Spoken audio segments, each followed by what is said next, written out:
Taro Akadeemia järjekordne video. Natukene siis räägiks sellest, miks on hea mõte kaartidega pidevalt tegeleda.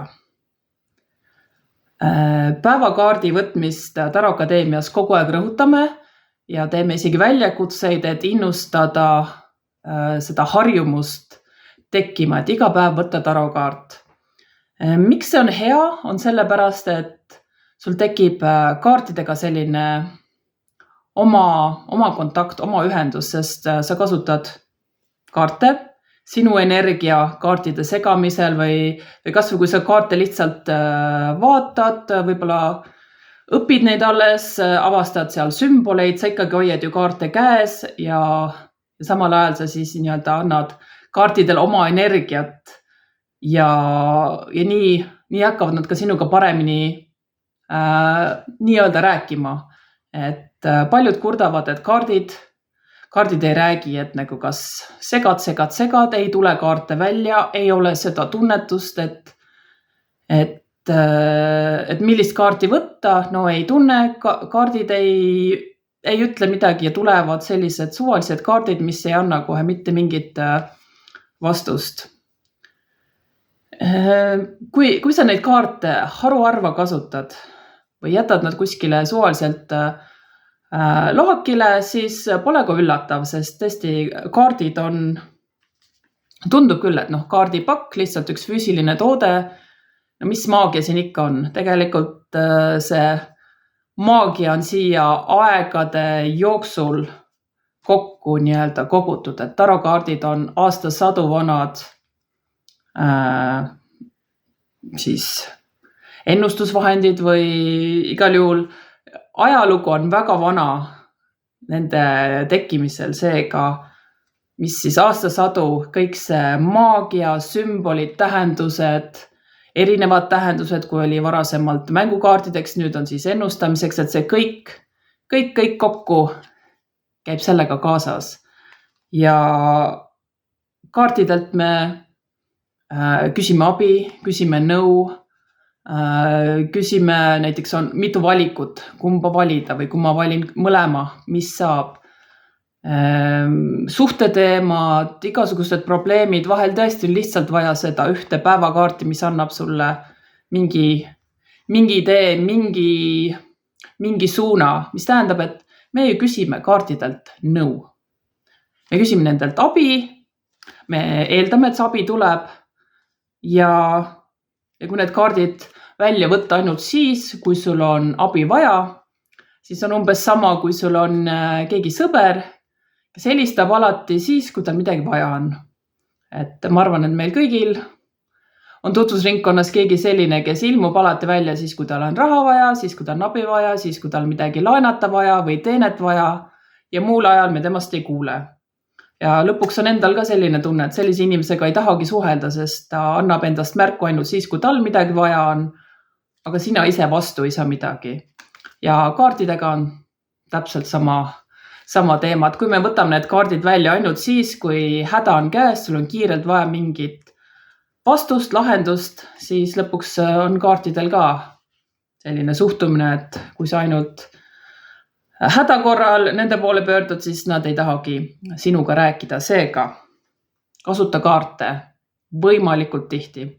Isegi kui sa tunned, et see päevakaardi võtmine ei ole sinu teema, lihtsalt aeg-ajalt vaata kaarte, sega neid, avasta võib-olla mõni uus detail veel mõne kaardi pealt, lihtsalt tegele nendega, sest sinu energia läheb siia. Aga kui sa seda energiat üliharva kasutad, siis ta vahepeal selle lohakil jätmise ajaga lihtsalt hajub ära. Ja teine hea soovitus, et hoia kaarte alati korralikult. Kui oled kaarte kasutanud, siis pane nad jälle ilusti karpi tagasi ja kaartidel siis oma koht. On see siis riiulis, kapi peal, sahtlis, on sul oma altar, pane nad käekotti, et teised inimesed ja pereliikmed ja võib-olla ka neljajalgsed, kes sul kodus on, ei satuks sinu kaarte käperdama. Nii lihtne ongi. Et siis ei ole seda ohtu, et energiat segunevad, et sa pead siis iga kord näiteks kaarte puhastama, sest keegi avastas su kaardid ja hakkas nendega, ma ei tea, kaardimaja ehitama. Näiteks minul ei ole probleemi, kui keegi mu kaarte soovib vaadata, et ma ei anna kellelegi oma kaarte kaardikanalduseks kasutada, aga kui keegi soovib näha, et millised kaardid sul on, kas ma võin vaadata, loomulikult see pole probleem, aga ma pean teadma, et inimene seda teeb ja pärast seda ma siis kas panen kaardid täiskohal laadima või kristallidega puhastan, panen natuke ööseks nad koos kristallidega aknalauale seisma. Igal juhul siis ma võtan nad jälle enda kasutusse ja alati kas korralikult karbi sees või näiteks minul igapäevased kaardid on sellises mõnusas Kihnust ostetud koti sees, sest nendel kaartidel originaalkarp, see lagunes mingi kuu ajaga ära, sest iga kord, kui ma kaarte kasutasin, panin nad kenasti sinna karpi tagasi ja see lihtsalt ei pidanud vastu. Et sellepärast siis ma tean, et minu kaardid on alati siin ja kaasas on ka väike õlipudel, mida ma siis kasutan iga kord enne, kui hakkan kaarte kasutama, et siis on nagu alati komplekt olemas, alati ma tean, kus mu kaardid on ja kuigi ma ei ole korrafriik, siis vähemalt kaartidel on oma koht olemas, et muud asjad ei ole veel leidnud minu elamises sellist kindlat kohta, sest ma lihtsalt ei viitsi koristada.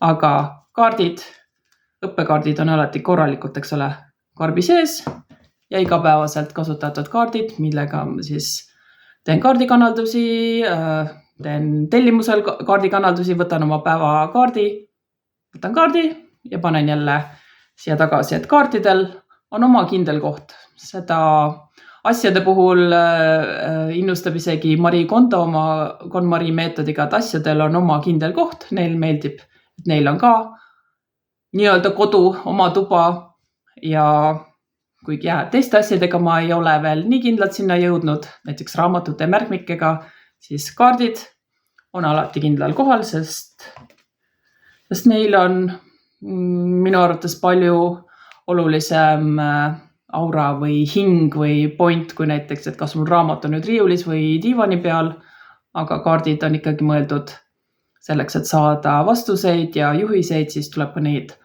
vastavalt kohelda. Nii et need siis 2 väikest nippi, kuidas kaardid paremini sinuga rääkima hakkavad, kuidas nad paremini toimivad, kuidas neid lihtsalt paremini hoida. Esiteks, kasuta neid tihti ja teiseks, kindel koht kaartidele, et nad ei jääks päevapeale siis kuskile elamisse laiali vedelema. Pole kohta, et mõni kaart näiteks ära kaob. Ja siis on, kui neil on kindel koht, siis on nad ka palju avatumad meiega suhtlema, sest nad teavad, et meie suhtume neisse samamoodi austusega, kui kaardid annavad meile siis vastuseid. Nii et selline väike õppevideo siia siis. Aitäh teile!